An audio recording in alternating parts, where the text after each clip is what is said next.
Good morning, Northwestern, and welcome to Worship Chapel. I'm Ashley Arneson. And I'm Brennen, Scarborough. And welcome to a special sports edition of Eagle 7 News. Yeah, this is going to be filled with March Madness, the Sweet 16, and our very own men's basketball recap.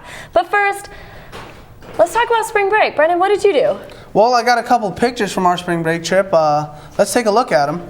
Okay, so we went down to South Carolina, and right here we're watching the basketball game. This is actually a couple pictures of us at the basketball game. I think I saw some body paint there. Yep. We went to this is us at the boardwalk, and just had a lot of fun. We were able to go to the beach. That's one great thing about spring break. Not a lot of beaches here in Minnesota. Yeah, that's for sure. It was really fun to hit up the beach in South Carolina. Well, I was actually able to trek down to the NCAA tournament. That was awesome. I saw you guys there. Yeah, that's us right there. We were able to watch the boys basketball. Well, let's take a look at their journey. Sometimes it's not the loss that is remembered. I thought our kids really battled and worked hard. But a team's character and legacy that is left behind. We're proud of what we accomplished this year. It was a Cinderella story. After the upset at St. Thomas with a buzzer beater win from Porter Morrell, Northwestern was headed in strong for the NCAA tournament.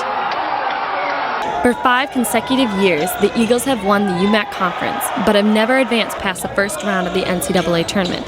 That story is about to change. Just trying to wrap your head around the fact that there's only 16 teams left in all of D3. It's really big. That's right. Northwestern made it to the Sweet 16, and we were there to cheer them on. I'm Ashley Arneson here at Stevens Point with the sectional round of the NCAA tournament, Northwestern versus East Texas Baptist University. This is the first time, or actually the first time for both teams to advance this far in the competition. So the competition is just as ready as we are for one of these wins. Northwestern put up a strong fight, but the clock struck midnight. And it was an awesome journey. It's sad to see it end. But the legacy lives on for the team and the seniors who left it all on the court. Senior Matt Watnamo is grateful for the ride. It's kind of a surreal feeling right now. I'm so thankful for these guys and the journey that we just got to go on. Every year has just been a treat to be with these guys day in and day out. Every year is a special year that we get to do this, that I get to coach, these guys get to play. So we really are very thankful for God giving us healthy bodies, great teammates, people to be around, the relationships we develop. The Eagles have received national recognition for the accomplishments and have some big shoes to fill for the upcoming season. I mean, it's tough to go out like this for sure, but it doesn't take away from what we've accomplished, what these seniors have left as their legacy. It's tough to look forward right now. Obviously, got a good core coming back, but that senior group, we're going to have to replace quite the core of leadership. It's been a roller coaster ride, but the legacy will live on next year and the seasons to come. For Eagle 7 News, I'm Ashley Arneson. Wow, what an incredible journey you guys have been on. I'd like to welcome Caleb Jansen and Matt Watnamo. Thanks so much for joining with us. Well, you guys had a 14-0 UMAC conference season, and you guys made it to the Sweet 16, actually made history. I really want to know, how memorable was this experience for you?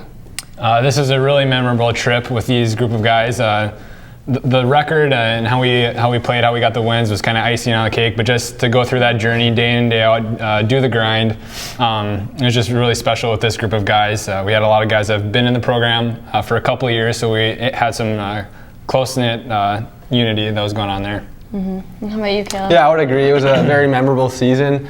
Obviously we had some great success at the end of the season, but I think the best part of it was just the journey that we had throughout, with a rough start to begin with, and then how it really came together at the end, just how close of a team we became and how we just had each other's back and remained positive through it all and just really became brothers through it all. Wow. Let's go back to the St. Thomas game. Matt Watnam, even though Porter Morrell had the big shot, a lot of people don't remember you went 6 for 6 with 13 points. And you were on the court when the shot happened. Take us through your thoughts. Porter's taking a shot, with time expiring. What are you thinking? Yeah, it was pretty crazy. Cody Springer had hit a huge three right before then, and Cody on this last possession was dribbling the ball up the court, passed it to Porter, and I just remember Porter shooting a deep contested three. And then I just remember watching it. It felt like it was slow motion going through the net. The backboard lit up. It was just a super exciting feeling. Everyone was jumping up and down. Coach Gross had run about halfway across the court and then tried to turn back, and I almost plowed him over. But it was just pure pandemonium. Everyone was super excited. And Caleb, you were coming off the bench when that was hit. How were you guys feeling? Just knowing that you guys won by 1 to the 3rd ranked team.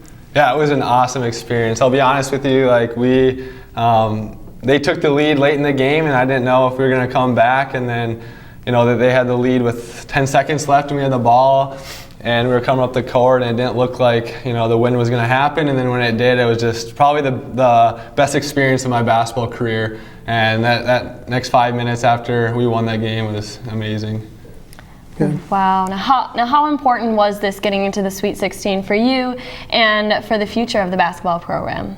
I think it was really important, especially coming from the UMAC conference. We're a smaller conference, not really known across the country. So being able to beat St. Thomas, they were ranked number 3 in the nation when we beat them, and also being from the MIAC is a really strong conference. So just kind of setting that for our history of our program was just really huge. And how was it for you, Caleb?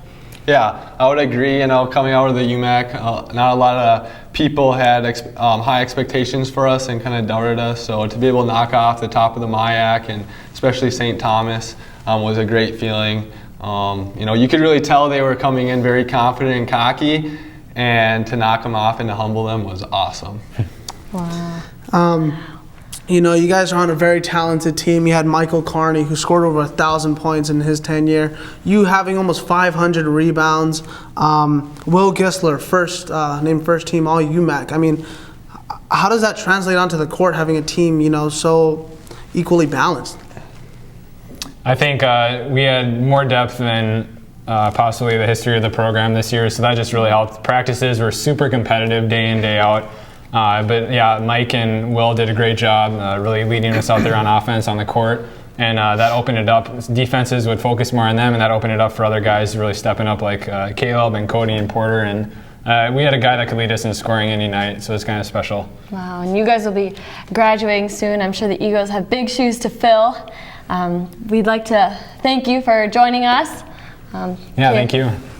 Our Eagles made it to the Sweet 16. Let's see who made it past the first round of 64. Let's head over to Joe at the TV. Joe? Well, it's March Madness, and I'm already going through madness. 2 of my teams that I had in the Elite 8 are eliminated. Iowa State and Baylor took L's yesterday, but you got to continue playing. You win some and you lose some. So it's one of the most popular things going on right now. It's trending all over social media. So if you got your brackets, get them out because it's game time. All right, back to you guys. Well, thanks, Joe. That's it for us on this sports recap. We'd like to thank the basketball guys for joining us again. I'm Brennen Scarborough. I'm Ashley Arneson. Don't forget to check us out on Twitter and YouTube. Stay fly, Eagles.